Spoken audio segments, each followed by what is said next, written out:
Hello friends, welcome back our channel केजिन classes 786।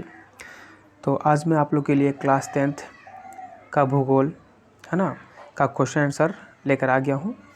ये आप देख सकते हैं, हाई स्कूल भूगोल। ठीक है, तो आज हम लोग चैप्टर नंबर 2 भूमि और मृदा संसाधन का क्वेश्चन आंसर देखेंगे। दोस्तों मैं बता दूं आपको, इस क्वेश्चन में आपको मिलाने वाला, भरने वाला और अति लघु उत्तरीय, लघु उत्तरीय और दीर्घ उत्तरीय सारे क्वेश्चन का सॉल्यूशन देने वाला हूं। और आप लोग बस इस वीडियो को पूरा वॉच करें, ठीक है, लास्ट तक देखें। और जो लोग हमारे चैनल पर नए हैं, प्लीज़ अब चैनल को सब्सक्राइब कर लें ताकि आपको कोई भी नोटिफिकेशन सबसे पहले पहुंच जाए। तो चलिए हम चलते हैं अपने क्वेश्चन की तरफ। तो चलिए, ये रहा हमारा पहला क्वेश्चन। हम सबसे पहले वस्तुनिष्ठ प्रश्नों को देखेंगे, ठीक है। तो पहला सवाल है कि इनमें काली मिट्टी का क्षेत्र कौन सा है। तो काली मिट्टी का जो क्षेत्र होगा दोस्तों, वो होगा हमारा महाराष्ट्र। कहाँ पड़ता है? महाराष्ट्र में। और आपको बताते चलें कि महाराष्ट्र में काली मिट्टी का जो निर्माण होता है वो बेसाल्ट चट्टान से होता है। और बेसाल्ट चट्टान किससे बनता है? तो वो लावा से बनता है, इसीलिए काली मिट्टी को हम लावा मिट्टी भी कहते हैं। और काली मिट्टी का और अन्य नाम है रेगुर मिट्टी के भी नाम से जाना जाता है। और काली मिट्टी में जो सबसे अच्छी फसल होती है वो कपास की होती है, ठीक है। तो चलिए हम चलते हैं नेक्स्ट क्वेश्चन की तरफ। और ये महाराष्ट्र में बहुत ज़्यादा इसका विस्तृत रूप है, इसीलिए काली मिट्टी का क्षेत्र जो है महाराष्ट्र है। चलिए नेक्स्ट क्वेश्चन की तरफ चलते हैं। ये रहा हमारा दूसरा क्वेश्चन। प्रायद्वीपीय भारत की नदी घाटी में कौन सी मिट्टी मिलती है? तो जो हमारा प्रायद्वीपीय नदी घाटी की बात किया ना, तो नदी जो भी मिट्टी लाता है बहा करके, वो कौन सा मिट्टी लाता है? जलोढ़ मिट्टी लाता है, ठीक है। और आपको बताते चलें कि ये जो जलोढ़ मिट्टी है, ये सबसे अधिक, भारत के सर्वाधिक उपजाऊ मिट्टी है और भारत में सर्वाधिक पाए जाने वाली मिट्टी है। और ये जलोढ़ मिट्टी जो है, इसका सबसे ज़्यादा विस्तार जो है वो उत्तर प्रदेश में है। कहाँ है? उत्तर प्रदेश और बिहार में, लेकिन सबसे ज़्यादा बोलेगा तो ये उत्तर प्रदेश में हो जाएगा, ठीक है। और जलोढ़ मिट्टी का निर्माण कैसे होता है? तो ये नदियों के द्वारा बहा करके लाए गए मिट्टी, जो नदी होते हैं, नदी के द्वारा जो मिट्टी लाए जाते हैं उसी को जलोढ़ मिट्टी कहते हैं। और ये जलोढ़ मिट्टी जो है वो दो प्रकार के होते हैं, एक नई जलोढ़ मिट्टी और नई और पुरानी। नई को बोलते हैं खादर और पुरानी मिट्टी को बोलते हैं बांगड़। चलिए नेक्स्ट क्वेश्चन की तरफ चलेंगे। 3 नंबर, भारत में चारागाह के अंतर्गत कितनी भूमि थी? चारागाह समझते हैं आप लोग? चारागाह बोले तो जो मतलब कि पशु लोग को चरने के लिए जो ज़मीन होता है, जिससे घास वगैरह लगा होता है, तो बहुत ही कम है दोस्तों। कितना है? 3.38%। ये हमारे 2008 और 9 के अकॉर्डिंग है, ठीक है। अब आपको बताते हैं नेक्स्ट क्वेश्चन, इनमें कौन उपाय भूमि ह्रास के संरक्षण में उपयुक्त हो सकता है? मतलब भूमि के कमी को रोकने में।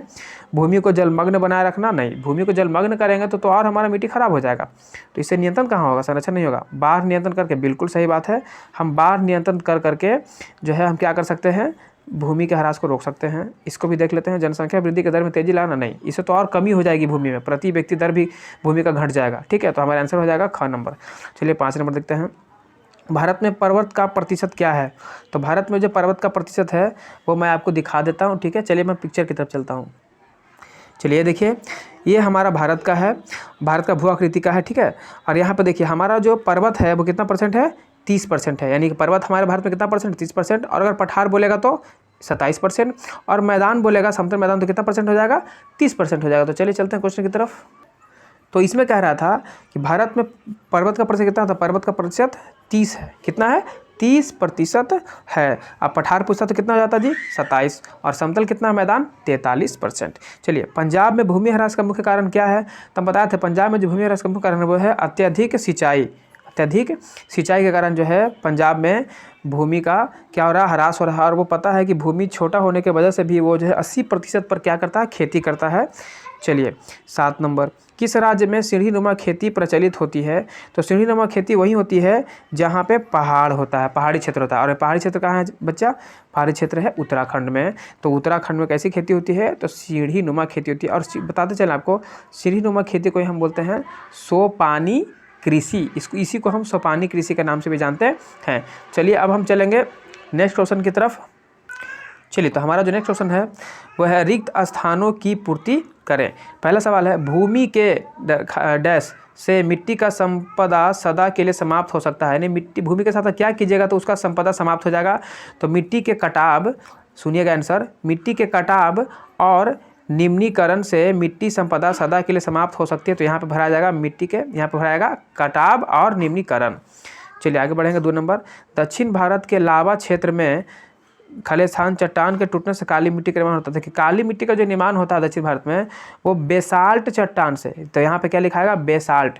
तो बेसाल्ट चट्टान के टूटने फूटने से, सड़ने गलने से काली मिट्टी का निर्माण होता है। और आपको बता दें कि जो काली मिट्टी के निर्माण में जो काला रंग होता है वो किसके वजह से होता है, तो वो होता है टाइटेनोमैग्नेटाइट के कारण। तो पूछेगा सवाल कि काली मिट्टी का रंग काला क्यों है, तो लिखना है टाइटेनोमैग्नेटाइट के कारण। चलिए नेक्स्ट क्वेश्चन, नदियों द्वारा लाए और जमा किए गए अवसादों से, देखिए नदी के द्वारा जो भी अवसाद आएगा उसमें कौन सा मिट्टी बनेगा, तो हमेशा याद रखिएगा जलोढ़ मिट्टी। कौन सा मिट्टी जी, जलोढ़ मिट्टी, क्योंकि जल के द्वारा ही ये ओढ़ दिया जाता है, इसलिए जलोढ़ मिट्टी हमारा हो जाएगा नदी के द्वारा लाए गए। ठीक है, तो यहाँ भरा जाएगा नदी में जलोढ़। ठीक है। 4, उत्तर प्रदेश के झांसी और मिर्ज़ापुर में कौन सी मिट्टी, उत्तर प्रदेश में बता सबसे ज़्यादा जो पाया जाता है उत्तर प्रदेश में मिट्टी वो है जलोढ़ मिट्टी। तो हमारा यहाँ पर क्या भरा जाएगा, यहाँ पे हमारा यही भरा जाएगा जलोढ़ मिट्टी। ठीक है, तो यहाँ पे भर देंगे जलोढ़ मिट्टी।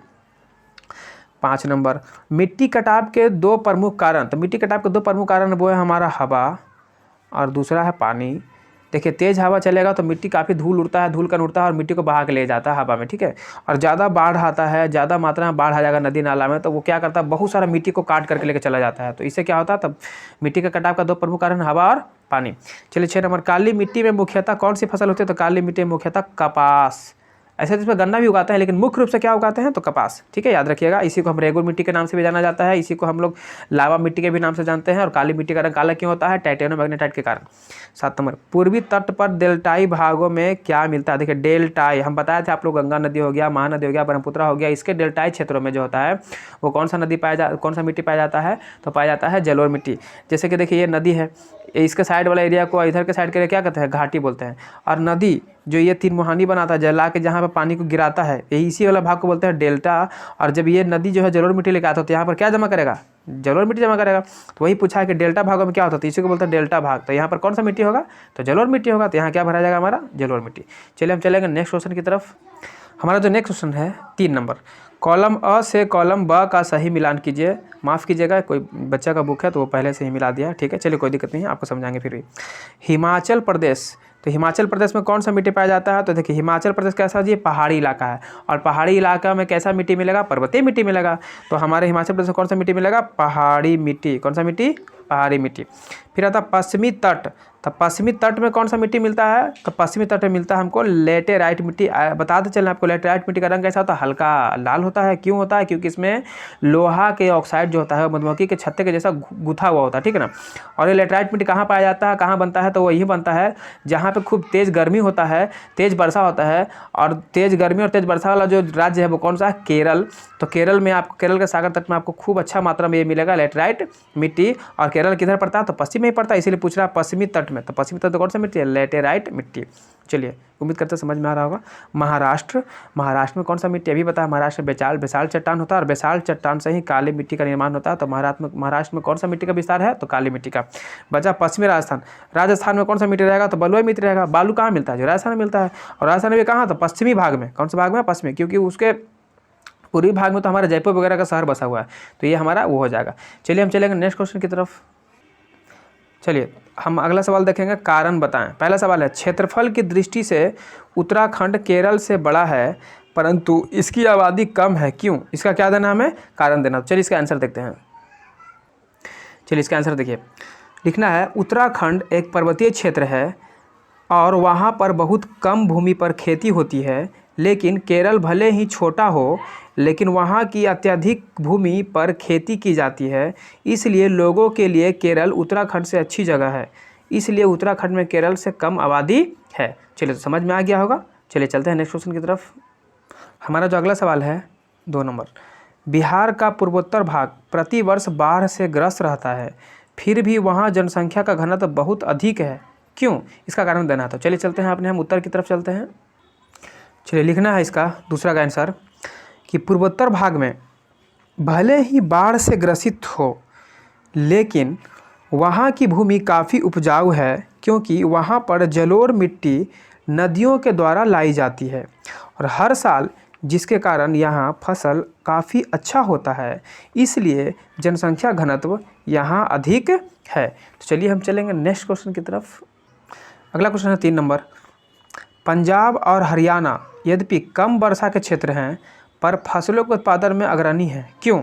चलिए इसके बारे में हम देख लेते हैं, इसका आंसर क्या होने वाला है। चलिए लिखना है क्योंकि पंजाब हरियाणा में कम वर्षा होता है, फिर भी वहाँ पर उत्तम तकनीकी एवं उत्तम संसाधनों का उपयोग कर फसल का उत्पादन में अग्रणी है। चलिए अब चलेंगे हम नेक्स्ट क्वेश्चन की तरफ। अगला हमारा 4 नंबर सवाल है। कपास के उत्पादन में महाराष्ट्र और गुजरात अग्रणी राज्य है, क्यों? कपास की खेती में आखिर जो महाराष्ट्र है वो गुजरात है वो आगे क्यों है? चलिए इसका कारण देख लेते हैं, इसका आंसर देख लेते हैं। लिखना है कि क्योंकि महाराष्ट्र और गुजरात में काली मिट्टी पाई जाती है, इसलिए महाराष्ट्र और गुजरात कपास के उत्पादन में अग्रणी राज्य है, क्योंकि कपास के लिए सर्वोत्तम मिट्टी काली मिट्टी ही होती है। तो चलते हैं क्वेश्चन नंबर 5 की तरफ। क्वेश्चन नंबर 5 कहता है झारखंड और उड़ीसा की मिट्टी प्रायः लाल रंग की होती है, जबकि महाराष्ट्र की मिट्टी में यह रंग नहीं मिलता है, ऐसा क्यों? चलिए इसका आंसर देख लेते हैं। चलिए लिखना है क्योंकि झारखंड और उड़ीसा की मिट्टी में लोहा पाया जाता है, और आपको पता होना चाहिए कि लोहा पाने की वजह से ही क्या होता है, उसका रंग लाल होता है। तो लोहा पाया जाता है इसलिए यह लाल होता है, जबकि महाराष्ट्र की मिट्टी में टाइटेनोमैग्नेटाइट पाया जाता है। मैंने पहले ही बताया था टाइटेनोमैग्नेटाइट के कारण क्या होता है, उसका रंग काला होता है। तो टाइटेनोमैग्नेटाइट पाया जाता है इसलिए यह मिट्टी काली होती है। अब हम चलते हैं 6 नंबर क्वेश्चन की तरफ। क्वेश्चन नंबर 6 कहता है हिमाचल क्षेत्र में सीढ़ीनुमा खेत मिलते हैं, ऐसा क्यों? देखिए हिमाचल क्षेत्र में सीढ़ीनुमा खेत इसलिए मिलता है, सीढ़ीनुमा खेती में बताया था कहाँ होता है, पहाड़ी क्षेत्र में। तो जहाँ पे पहाड़ रहेगा वहाँ पे हिमाचल क्षेत्र में सीढ़ीनुमा खेती होगा। तो चलिए इसका आंसर देख लीजिए। लिखना है क्योंकि हिमालय क्षेत्र में अत्यधिक भाग पहाड़ी है, इसीलिए वहाँ पर सीढ़ीनुमा खेती मिलती है। चलिए अब हम चलते हैं नेक्स्ट क्वेश्चन की तरफ। नेक्स्ट क्वेश्चन हमारा है अतुल्य उत्तरीय प्रश्न, लेकिन इसको बताने से पहले हम आपको लेकर चलते हैं बुक से सबसे पीछे, जहाँ पे कुछ ऑब्जेक्टिव दिया हो रहता है। हर बुक के पीछे आपको बुक में देखिएगा ऑब्जेक्टिव रहता है, वो मेरे से छूट गया है, ठीक है, उसको ही बता देते हैं। उसके बाद हम आपको चलेंगे अति लघु उत्तरीय प्रश्न देखेंगे, ठीक है। तो चलिए चलते हैं पीछे ऑब्जेक्टिव प्रश्न के पास। चलिए तो हम पीछे आ गए हैं, आपके बुक में ही मिलेगा, भूमि मृदा संसाधन चैप्टर का नाम है। ये पीछे का ऑब्जेक्टिव है, आगे का नहीं। आगे का जो था आपको बता दें, ये पीछे का है, हर बुक में रहता है, आप देख सकते हैं, ठीक है। चलिए तो पहला क्वेश्चन करते हैं। भारत की कितनी भूमि पर कृषि की जाती है? तो भारत के 48.83% पर क्या की जाती है, भूमि की जाती है, यानी खेती की जाती है, ठीक है। दूसरा, भूमि ह्रास रोकने का क्या उपाय किया जा सकता है? तो भूमि ह्रास रोकने का क्या उपाय किया जा सकता है? उपजाऊ भूमि पर कल कारखाना ना खड़ा करें, बिल्कुल सही बात है। कल कारखाना कहाँ खड़ा करेंगे? बंजर भूमि पर करेंगे। जलमग्न भूमि का उद्धार करना, बिल्कुल सही बात है। जलमग्न भूमि जो उसको हटा देना, वहाँ से पानी हटा देना। पहाड़ी भागों में सीढ़ीनुमा खेती बनाना, तो बिल्कुल सही बात है। इनमें से हो जाएगा सभी, ये सारा बता दिए हैं, मेरा वीडियो भी अपलोडेड है, आप लोग जो नहीं देखें जाकर देख लीजिए। और प्लीज़ जो मेरे चैनल पर नए हैं, चैनल को सब्सक्राइब कीजिए, लाइक कीजिए, कमेंट कीजिए, और दोस्तों में शेयर तो करना बिल्कुल भी नहीं भूलिए, क्योंकि आप लोग ही हमारे ब्रांड एम्बेसडर समझ सकते हैं, तो भेजिए, ठीक है, थोड़ा सपोर्ट कीजिए आप लोग, है ना। चलिए 3 नंबर, रबेदार और रूपांतरित चट्टान के टूटने से किस प्रकार की मिट्टी बनती है? देखिए रबेदार और रूपांतरित चट्टान, तो ये रबेदार और रूपांतरित चट्टान के जो टूटने फूटने से बनता है लाल मिट्टी। चूँकि देखिए ये मैग्नीशियम और लोहा के रबेदार कण होते हैं जो रूपांतरित चट्टान में बदल करके टूट फूट जाते हैं और लाल मिट्टी का निर्माण करते हैं। तो बोलिएगा सर लाल क्यों दिखता है? तो क्योंकि इसमें लोहा का प्रचुरता ज़्यादा होता है, जिसकी वजह से ये मिट्टी क्या होती है, लाल दिखाई पड़ती है। आगे बढ़ेंगे, किस मिट्टी में लोहे के ऑक्साइड मिला करते हैं? तो जो लोहा के ऑक्साइड मिलता है वो मिलता है लेटराइट मिट्टी में, पीछे भी बता चुके हैं आपको। लेटराइट मिट्टी में लोहा का ऑक्साइड मिलता है, जिसके कारण लेटराइट मिट्टी का रंग कैसा होता है, लाल होता है, हल्का। और ये कहाँ बनता है सर? ज़्यादा गर्मी वाला क्षेत्र में, ज़्यादा जहाँ गर्मी पड़ेगा, जहाँ ज़्यादा बरसात होगा, दोनों एक साथ होना चाहिए, ज़्यादा गर्मी ज़्यादा बरसात, तभी वहीं पर बनेगा लेटराइट मिट्टी। और ये ऐसा मिट्टी होता है कि जिसको आप सुखाइएगा ना तो एकदम जैसे हम लोग ईंटा कैसे पकाते हैं तो पूरा ठोस हो जाता है, उसी प्रकार से बिना पकाए हुए ही सिर्फ सुखाने पे इतना ठोस हो जाता है। यानी इसका लैटर सबसे बना इसका मतलब होता है ईंट। चलिए 5 नंबर, भूमि और मिट्टी का कटाव कैसे रोका जा सकता है? तो फसल चक्र अपनाकर, बिल्कुल सही बात है, इस अपनाकर हम मिट्टी को रोक सकते हैं। पशुओं के चराई पर नियंत्रण करके, हाँ पशु के चराई को नियंत्रण कीजिए तभी रोक सकते हैं। वनों के अंधाधुंध कटाई पर रोक लगा के, बिल्कुल सही बात है, इनमें से सभी। विश्व में कृषि कार्य के लिए जितनी भूमि उपलब्ध है उसमें भारत का हिस्सा कितना? भारत का जो हिस्सा वो है 11.9%। 16.5 किसका है सर? तो ये रूस का है। उसके बाद हम बताए थे आपको कि चारों देश जो है मिलकर के लगभग 50% के आसपास रख ले है, जिसमें हमारा चाइना भी था, भारत भी था, अमेरिका भी था। अमेरिका के पास 13% है कृषि लायक ज़मीन, चाइना के पास है कितना? चाइना के पास है 7.3% और भारत के पास 11.9%। चलिए, लेकिन चाइना जो है भारत से उत्पादन में आगे है, क्यों? क्योंकि वहाँ पर टेक्नोलॉजी है, ये सब वजह से। 7, बिहार में प्रायः कैसी मिट्टी पाई जाती है? तो बिहार में जो मिट्टी पाई जाती है बताया था जलोढ़ मिट्टी पाई जाती है, और जलोढ़ मिट्टी, बलुआई जलोढ़ मिट्टी को ही हम जो है किस नाम से जानते हैं? दियारा के नाम से जाना जाता है बिहार में, ठीक है ना। तो चलेंगे हम आगे 8 नंबर क्वेश्चन की तरफ बढ़ते हैं। भारत में किस मिट्टी, अच्छा चलो इसको समझा देते हैं। जलोढ़ मिट्टी मिल गया कहाँ? बिहार में। काली मिट्टी कहाँ ज़्यादा क्षेत्र में है? तो है महाराष्ट्र में, मुंबई में। कोई दिक्कत है यहाँ तक? नहीं। चलो, भारत के किस क्षेत्र में मरुस्थलीय मिट्टी पाई जाती है? मरुस्थलीय ये पाया जाता है भारत के पश्चिमी राजस्थान में। तो भारत के पश्चिमी शुष्क भाग में, तो बिल्कुल सही बात है, भारत के पश्चिमी शुष्क भाग में। पश्चिमी बोले तो राजस्थान के पश्चिमी में, और शुष्क भाग बोले तो रेतीला टाइप का।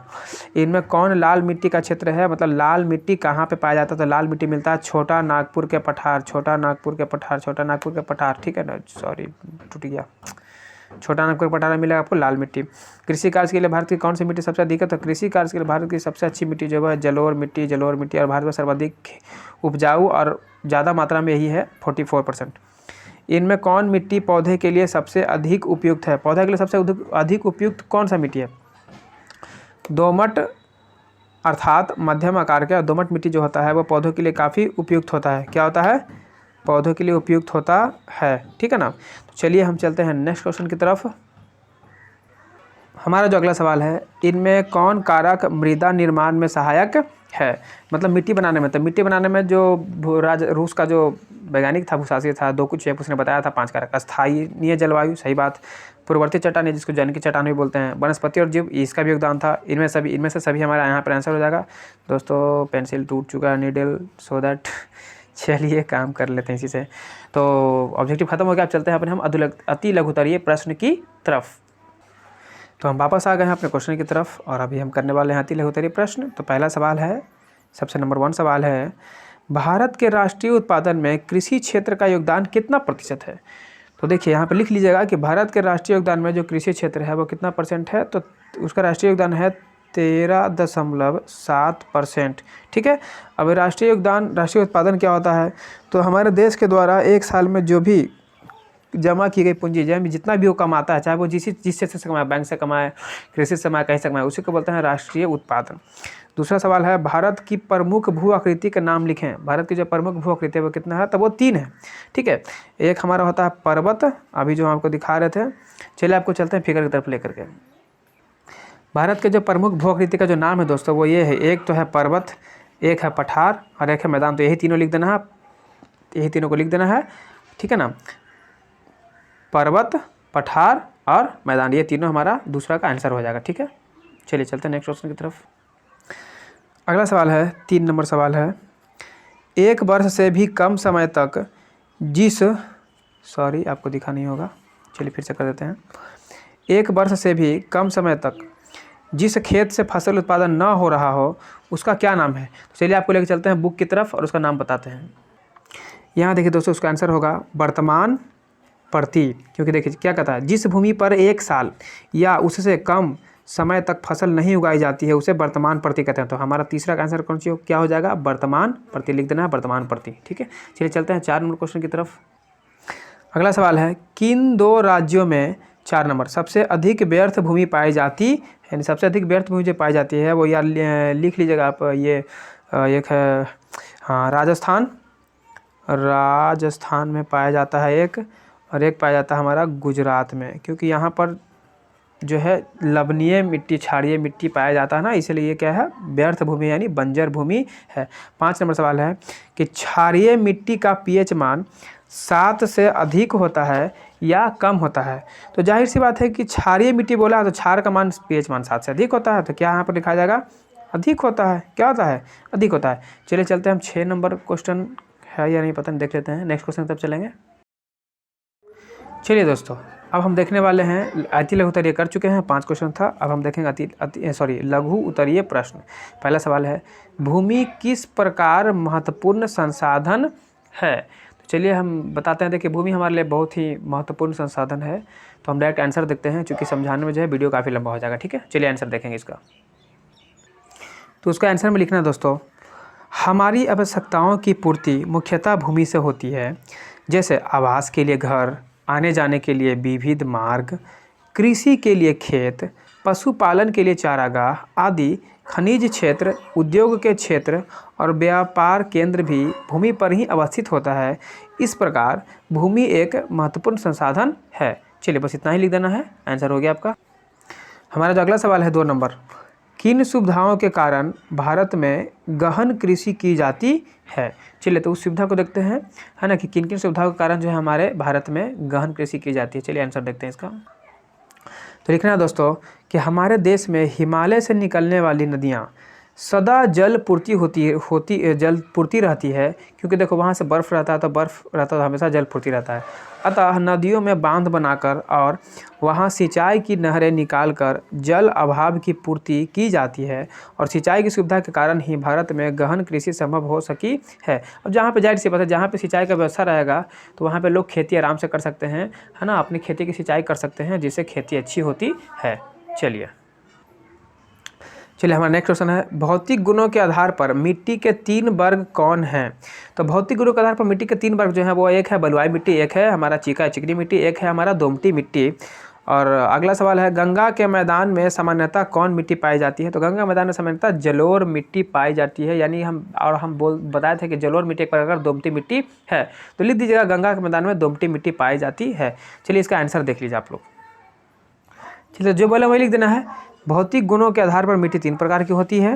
पहला बलुई मिट्टी, दूसरा चिकनी मिट्टी, तीसरा दोमट मिट्टी। और गंगा के मैदान में सबसे ज़्यादा कौन सा मिट्टी पाया जाता है? तो गंगा के मैदान में सामान्यतः दोमटी मिट्टी पाई जाती है।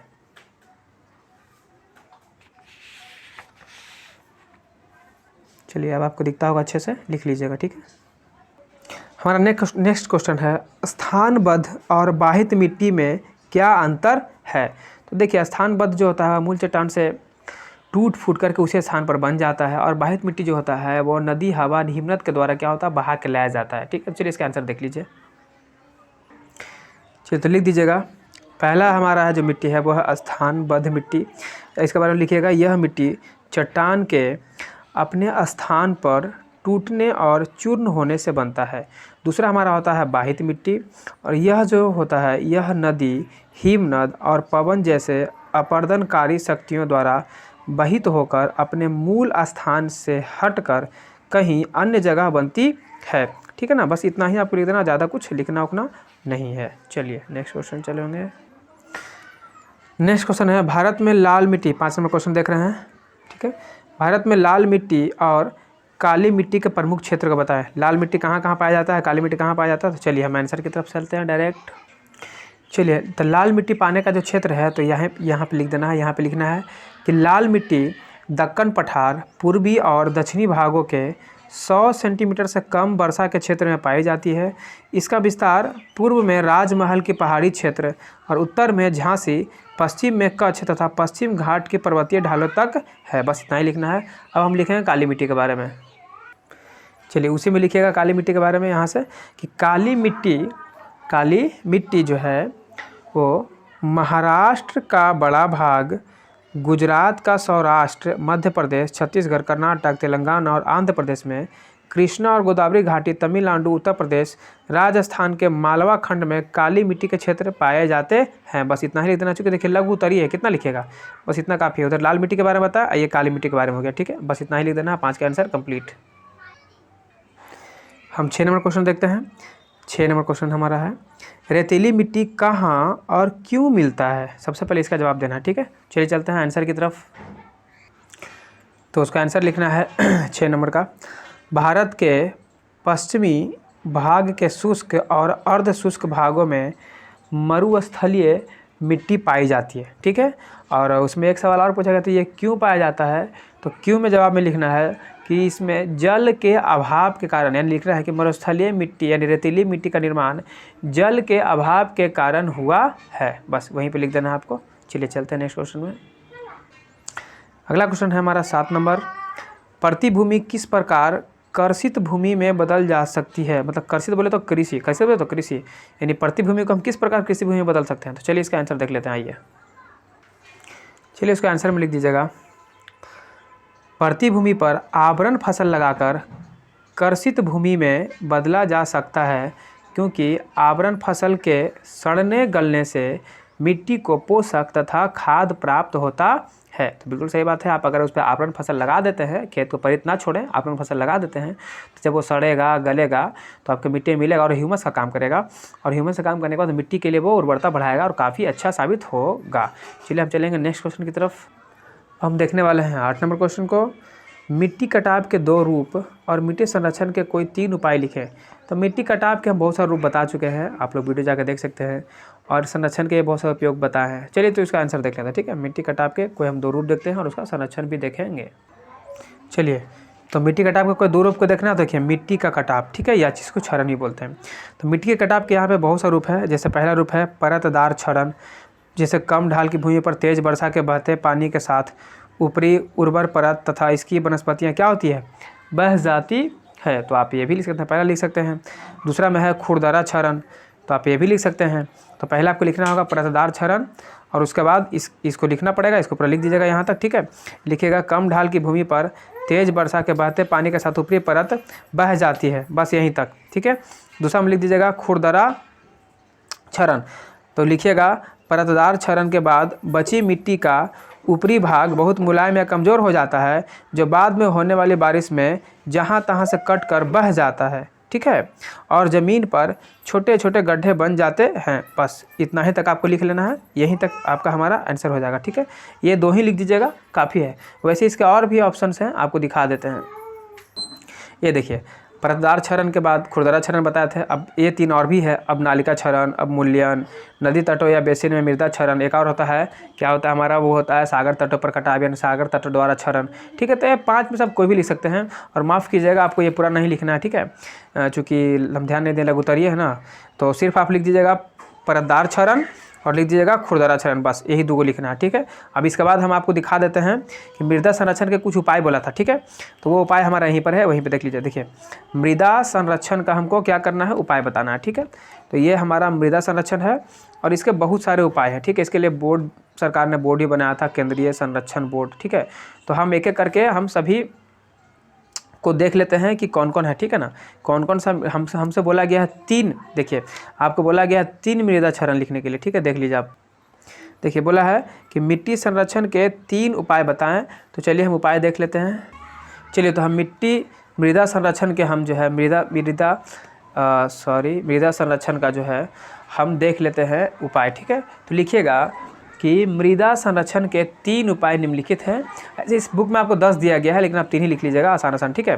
तो आप लिख लीजिएगा, सबसे पहला लिख लीजिएगा, ये लिख लीजिएगा हमारा कि भूमि उपयोग का नियोजन, अर्थात भूमि के उपयोग और भूमि की उत्पादन शक्ति का सामंजस्य करना तथा अन्य उपयोगों में समुचित आवंटन करके, ठीक है। अगर ये नहीं समझ में आ रहा था आप इसको छोड़ भी सकते हैं, इसको आप छोड़ भी सकते हैं, आप इसको लिख लीजिएगा मिट्टी के तत्वों, है ना, जैसे नाइट्रोजन, पोटासियम, कैल्शियम, फास्फोरस, जीवाश्म आदि की कमी को उर्वरक और खाद देकर पूरा करना। एक ये लिख दीजिएगा, एक 2 नंबर लिख दीजिएगा। फसल चक्र अपनाकर, बस यहीं तक, इससे आगे नहीं लिखना। फसल चक्र अपनाकर, अगर आप और लिखना चाहते हैं तो और बहुत सारा है, मैं आपको दिखा देता हूँ। चलिए आप इसको भी लिख सकते हैं। खेत पानी में डूबा ना रहे, इसके लिए जल के विकास का समुचित प्रबंध कर, यानी कि जल जो जमा है उसको क्या कर सकते हैं हम, दूर कर सकते हैं। इस प्रकार भी हम क्या कर सकते हैं, लिख सकते हैं। और क्या कर सकते हैं, हमारे खेत में एक एल्ड्रिन नामक रसायन लगाया जाता है, छीटा जाता है, तो एल्ड्रिन नामक रसायन ना छीट कर भी कर सकते हैं। तो आप ज़्यादा मत लिखिएगा, आप 3 ही लिख लीजिएगा। एक इसको लिख लीजिएगा, ठीक है, 1 नंबर, और एक आप इसको 2 नंबर को लिख सकते हैं, ठीक है, और आप 3 नंबर को लिख सकते हैं, बस क्योंकि 3 ही पूछा है तो आप 3 ही लिख लीजिएगा। चलिए चलते हैं नेक्स्ट क्वेश्चन की तरफ। चलिए तो अगला हमारा जो सवाल रहने वाला है भारत 9 नंबर, भारत में भूमि क्षेत्र के ह्रास के 2 प्रमुख कारण बताएं, कि भारत में जो भूमि क्षेत्र का जो ह्रास हो रहा है उसका प्रमुख 2 कारण है। चलिए उसको देख लेते हैं। चलिए तो इसका जवाब लिख दीजिएगा 9 नंबर का, कि भूमि के ह्रास के निम्न 2 कारण है। पहला लिख दीजिएगा जनसंख्या का लगातार वृद्धि होने के कारण प्रति व्यक्ति भूमि का कमी होना। जाहिर सी बात है, जनसंख्या बढ़ेगा तो भूमि क्या होगा भाई, घटेगा। दूसरा, कल कारखाने के बढ़ने या नगरों के विकास से भी भूमि का क्या हो रहा है, ह्रास हो रहा है। ठीक है, तो हमसे ज़्यादा नहीं बोला था, बस 2 ही बोला था, हम लोग 2 लिख दिए हैं। ऐसा आप और भी बुक्स में बहुत सारा दिया गया, आप ढूंढ के थोड़ा सा लिख सकते हैं, ठीक है, अगर लिखना चाहते हैं, लेकिन यहाँ पे 2 ही बोला है। अगला जो सवाल हमारा है 10 नंबर, कहता है भूमि क्षेत्र के ह्रास को रोकने के कुछ कारगर उपाय बताएं। ऐसे ये दोनों का हम बहुत सारा बता चुके हैं, लगभग 8-9 के आसपास बताए हैं। ठीक है, आप मेरा वीडियो जाकर देख सकते हैं अगर ज़्यादा जानना चाहते हैं तो, और नहीं तो सीधे हम इसका आंसर बता देंगे आपको। ठीक है, तो भारत के भूमि क्षेत्र के ह्रास को रोकने के कुछ कारगर उपाय जो हैं वो हम देख लेते हैं। तो क्वेश्चन नंबर 10 का आप आंसर लिख सकते हैं कि भूमि क्षेत्र ह्रास को रोकने के निम्न उपाय हैं। पहला दे दीजिएगा जनसंख्या पर नियंत्रण करके, सबसे अच्छा ऑप्शन है। दूसरा, कल कारखानों को बंजर भूमि पर स्थापित करके, ना कि कृषि वाले क्षेत्र पर, तो इसको हम बंजर भूमि पर स्थापित करेंगे, एक ही लिख दीजिएगा। 3 नंबर, जल जमाव को दूर करके, जल जमाव को दूर करके यानी पानी वानी जमा उसको हटा करके। चौथा लिख दीजिएगा कम सिंचाई करके, चूँकि आप जानते हैं कि पंजाब में अधिक सिंचाई के कारण जो है वहाँ का भूमि का निम्नीकरण हुआ है, इसलिए हम क्या कर सकते हैं, कम सिंचाई करके भी भूमि के क्षेत्र के ह्रास को कम कर सकते हैं। अगला जो हमारा क्वेश्चन है 11 नंबर, टिप्पणी लिखना है। ठीक है, मिट्टी का कटाव यानी मिट्टी का अपरदन और मिट्टी का निर्माण, इस पर क्या करना है, टिप्पणी लिखना। तो चलिए देखते हैं इसका आंसर। चलिए इसका आंसर देखिए, पहला टिप्पणी था मिट्टी के कटाव पर, तो लिखना है हवा या पानी के द्वारा मिट्टी के काटना या बह जाना ही मिट्टी का कटाव कहलाता है। और ये कई प्रकार के होते हैं। ठीक है, आप लिखिएगा ये कई प्रकार के होते हैं। पहला परतदार क्षरण, अभी बता रहे थे आपको। दूसरा लिख लीजिएगा खुरदरा क्षरण। तीसरा लिखिएगा अवनालिका क्षरण।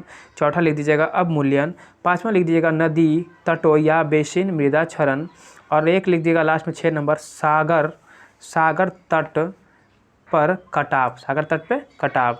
और इसमें एक और क्वेश्चन पूछा था, इसमें मिट्टी के निर्माण का ही पूछा। ठीक है, तो हम इसका भी देख लेते हैं। चलिए आइए देखते हैं। चलिए तो मिट्टी का निर्माण का लिख लीजिएगा। मिट्टी निर्माण के 5 प्रमुख कारण हैं। क्या क्या था, जो दोकुचेव ने बताया था। पहला स्थानीय जलवायु, दूसरा पूर्ववर्ती चट्टान और खनिज कण, तीसरा वनस्पति और जीव, चौथा भू आकृति और ऊंचाई, और 5वां था हमारा समय। चलिए नेक्स्ट क्वेश्चन 12 नंबर देखेंगे।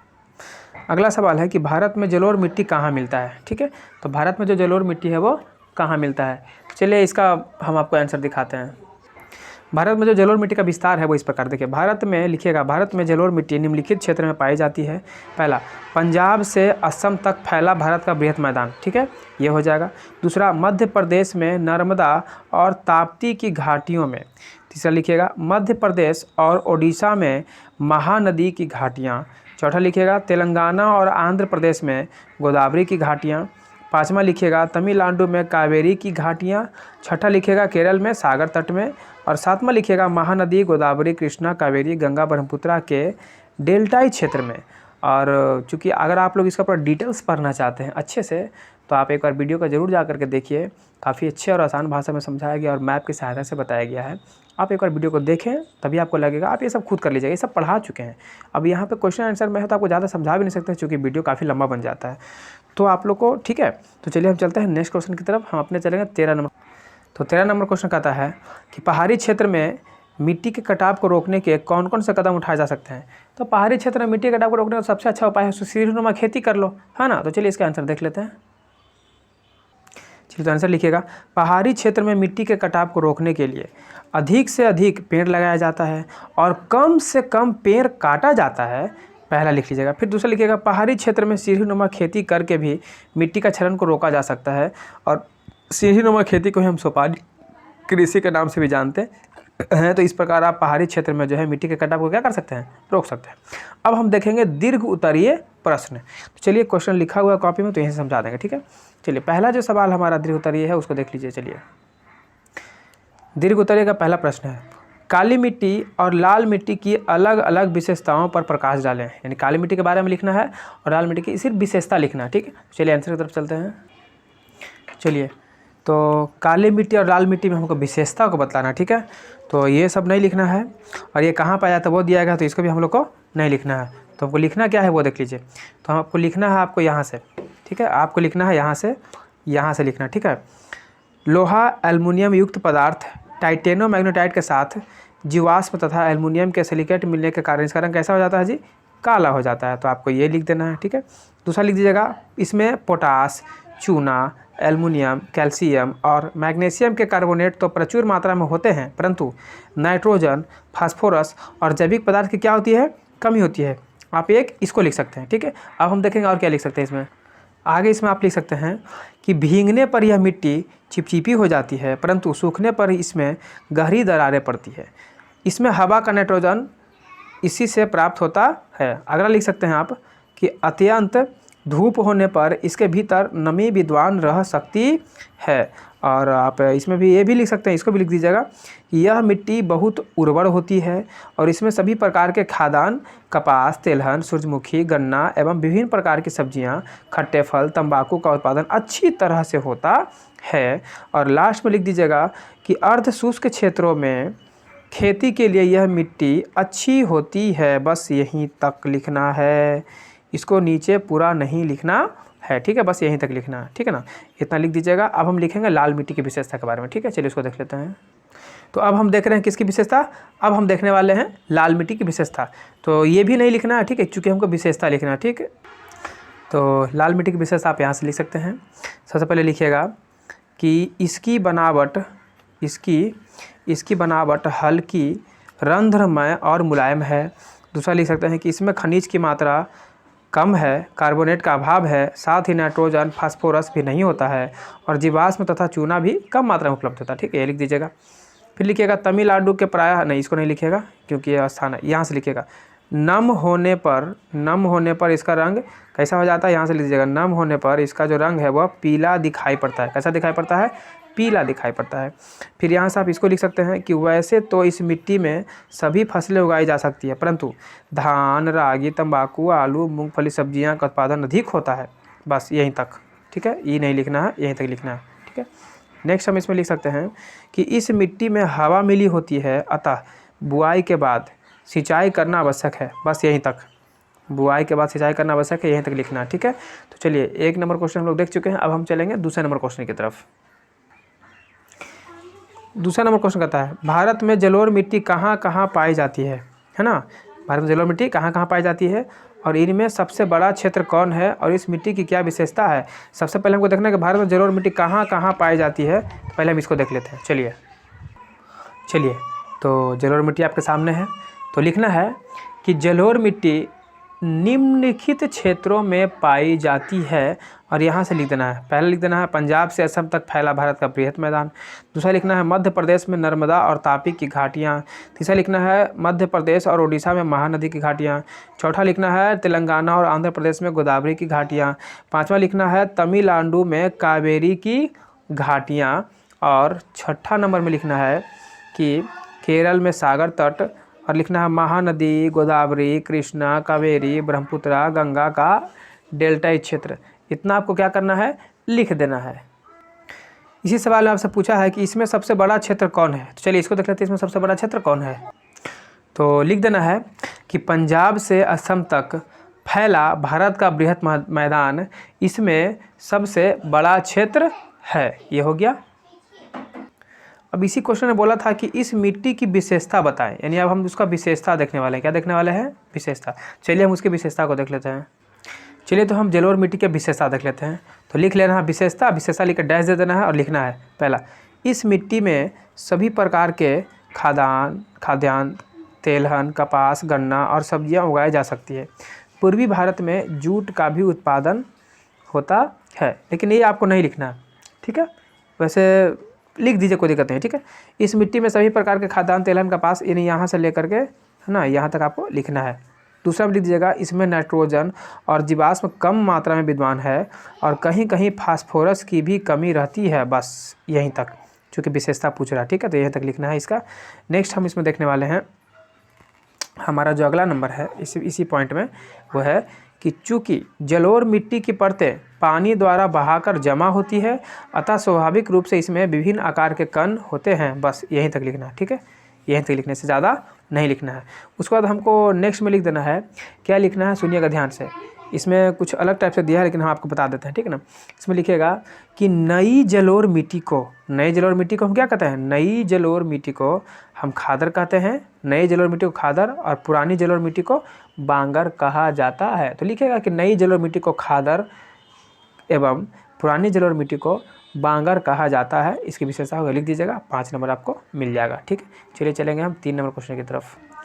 3 नंबर सवाल है कि मिट्टी का संरक्षण क्यों आवश्यक है, मिट्टी का संरक्षण क्यों आवश्यक है, इसके संरक्षण के महत्वपूर्ण उपायों का उल्लेख करें। सबसे पहले तो पूछा कि संरक्षण क्यों करें, उसके बारे में बताइए, फिर साथ में उसके उपायों के बारे में बताइए। तो चलिए देख लेते हैं इसका आंसर। चलिए उसके आंसर में लिख दीजिएगा कि मिट्टी के कटाव तथा भू निम्नीकरण से मिट्टी की उर्वरता में कमी को रोकने के लिए मिट्टी का संरक्षण आवश्यक है। इतना लिखने के बाद लिखिएगा मिट्टी संरक्षण के निम्नलिखित उपाय हैं, चूँकि आपसे उपाय भी पूछा गया, ठीक है ना। देखिए आपको दिख रहा होगा ऊपर में महत्वपूर्ण उपायों को उल्लेख करें। तो लिखिएगा मिट्टी संरक्षण के निम्नलिखित उपाय हैं। पहला, पेड़ पौधा लगाकर, आप पेड़ पौधा लगा करके भी क्या कर सकते, मिट्टी का संरक्षण कर सकते हैं, मिट्टी के कटाव को रोक सकते हैं। दूसरा, जंगल की कटाई को कम करके, जाहिर सी बात है जंगल की कटाई को भी कम करेंगे तो हमारा मिट्टी में कटाव में कमी होगा। जल जमाव को दूर करके, अगर आप जल के जमाव को दूर करिएगा तो मिट्टी का जो क्वालिटी ख़राब होता है वो खराब होने से बच जाएगा। चौथा, मिश्रित कृषि या फसल चक्र अपनाकर, ये हो जाएगा। पाँचवा, मरुस्थलीय क्षेत्र में सिंचाई की सुविधा उपलब्ध करा करके भी आप मिट्टी के संरक्षण को बचा सकते हैं। ये सारा चीज़ बहुत अच्छे से डिटेल ढंग से पढ़ाया गया है बोर्ड पे, आप प्लीज़ वीडियो को जाकर देखें, ये सारा टॉपिक आपको समझ में आएगा अच्छे से। अगला जो हमारा सवाल है 4 नंबर, भारत में जनसंख्या वृद्धि से किस प्रकार भूमि का ह्रास हुआ है, जनसंख्या के बढ़ने से भूमि का किस प्रकार कमी हुआ है और हो रहा है। भूमि ह्रास के अन्य कारणों पर भी प्रकाश डालें और इन्हें रोकने के लिए सुझाव भी दीजिए। तो चलिए हम देर ना करेंगे सर, सीधा आंसर देखेंगे, ठीक है। तो इसका आंसर में लिखना है कि भारत में जनसंख्या वृद्धि से प्रति व्यक्ति भूमि कम होते जा रहा है और जनसंख्या वृद्धि से पेड़ पौधा और जंगल की लगातार कटाई होते जा रहा है और साथ ही साथ नए नए कल कारखाने लग रहे हैं एवं नए नए गांव शहर बस रहे हैं, जिसके कारण भूमि ह्रास हो रहा है। अब हम उसके बाद देखते हैं कि इसके और क्या क्या कारण है, अन्य कारण, ठीक है। तो लिखना है पैराग्राफ चेंज करके, भूमि ह्रास के अन्य कारण बहुत हैं, जैसे अत्यधिक सिंचाई के कारण भूमि का ह्रास हो रहा है, भूमि पर जल जमाव के कारण भी भूमि का ह्रास हो रहा है। अब हम देखेंगे कि इसको रोकें कैसे, तो इन्हें रोकने के निम्न उपाय हैं। चलिए तो इसका उपाय देख लेते हैं, इसे रोकने के क्या क्या उपाय हैं। पहला, बढ़ते जनसंख्या को कम करके, जनसंख्या जो बढ़ रहा है उसको हम कंट्रोल कर सकते हैं, लगातार बढ़ते जनसंख्या को कम करके। दूसरा, जल जमाव को दूर करके, पृथ्वी पर कहीं कहीं पानी जमा हो उसको दूर कर दीजिए। तीसरा, कम सिंचाई करके, ज़्यादा सिंचाई नहीं करना है। चौथा, वनों की कटाई पर रोक लगा कर, वन को जो अंधाधुंध काटा जा रहा है उस पर आप रोक लगा करके भी इसको कंट्रोल कर सकते हैं। किसको, जनसंख्या वृद्धि से जो मिट्टी का ह्रास हो रहा है उस वजह से, ठीक है। चलिए हम चलेंगे 5 नंबर क्वेश्चन पर और हमारा लास्ट क्वेश्चन है। 5 नंबर हमारा क्वेश्चन कहता है कि भारत में भूमि उपयोग के कौन कौन से प्रारूप मिलते हैं, प्रकाश डालें, ठीक है। चलिए हम देख लेते हैं कौन कौन से प्रारूप हमारे मिलते हैं। तो ऐसे तो चलिए तो हम सीधे आंसर की तरफ चलते हैं, ठीक है, क्योंकि काफ़ी लॉन्ग है ना, तो समय ज़्यादा लगेगा। भारत में भूमि उपयोग का जो प्रारूप मिलता है वह भू आकृति, जलवायु, मिट्टी और मानवीय क्रियाकलापों का फल है, ठीक है। कृषि में लगी भूमि बढ़कर 1% हो गई है, इसमें 1/3 तो सिंचित है और चारागाह के अंतर्गत भूमि बहुत कम बचा हुआ है। ये भारत में सबसे बहुत बड़ा डिसपॉइंट है, ठीक है। मात्र 4% इससे स्पष्ट होता है कि बढ़ती जनसंख्या के कारण चारागाहों को खेतों में बदल दिया गया है। वनों के अंतर्गत 1/4 भूमि से कम ही भूमि पाई जाती है, जिससे जलवायु पर प्रभाव पड़ रहा है। इसलिए वन क्षेत्रों को और अधिक बढ़ाने की आवश्यकता है। ऐसा करके ही परिस्थिति तंत्र को संतुलित बनाया जा सकता है। ऐसा करके ही पारिस्थितिक तंत्र को संतुलित बनाया जा सकता है। ये हो गया है। अच्छा, एक ही चीज़ मेरे से 2 चीज़ लिखा गया है, आई एम सो सॉरी। खैर आप लोग एक ही बार लिखिएगा, यहाँ से रिपीट हो गया है ना, ये यहाँ से रिपीट है, यहाँ से रिपीट है, ये रिपीट है, ठीक है। इसको हम काट दे रहे हैं, ये क्या है, रिपीट है। तो आप लोग अभी यहीं तक लिखिएगा, ठीक है। अब हम इसके बाद आपको दिखा रहे हैं, इसके बाद का दिखा रहे हैं, ठीक है। चलिए उसके बाद से लिखना है कि इससे मिट्टी के कटाव को रोकने, अधिक वर्षा कराने और वन उत्पाद अधिक प्राप्त करने में मदद मिलेगी। बस यहाँ तक लिख देना है। इसके बाद हमको पैराग्राफ चेंज करना है, आपको यहाँ से लिखना है, हमारे देश में 1/4 भूमि कृषि के उपयोग में न आने के कारण बंजर पड़ी है, जिसमें राजस्थान का मरुस्थल और उत्तर पूर्वी भारत में पर्वतीय क्षेत्र है। वनों के विनाश से भी बंजर भूमि का क्षेत्र बढ़ता जा रहा है और इसलिए वन क्षेत्र को बढ़ाना आवश्यक हो गया है। इससे जल संरक्षण और मिट्टी संरक्षण में मदद मिलेगी। गैर कृषि कार्य में उपयोग की गई भूमि बंजर भूमि के अंतर्गत ही रखा गया है। यहाँ तक लिख लेना है। इसके बाद आपको करना है पैराग्राफ चेंज, ठीक है। और ये लास्ट पैराग्राफ लिखना है कि भारत के विभिन्न राज्यों में भूमि उपयोग के प्रारूप में अंतर मिलता है। एक और पंजाब हरियाणा में 80% भूमि कृषि आयोग में आती है, तो दूसरी ओर अरुणाचल प्रदेश, मिजोरम, मणिपुर पहाड़ी भाग में होने के कारण 10% भूमि पर ही कृषि उपयोग में है। अतः भूमि पर बढ़ते दबाव के कारण भूमि उपयोग योजना बनाना आवश्यक हो गया है। इस प्रकार आपका सारा क्वेश्चन ख़त्म हो जाता है। उम्मीद करते हैं आपको क्लास अच्छा लगा होगा, और जो लोग सब्सक्राइब नहीं किए हैं प्लीज़ सब्सक्राइब कर दीजिए, आप लोग देर नहीं कीजिए। तो मिलते हैं नेक्स्ट वीडियो में, तब तक के लिए जय हिंद, जय भारत।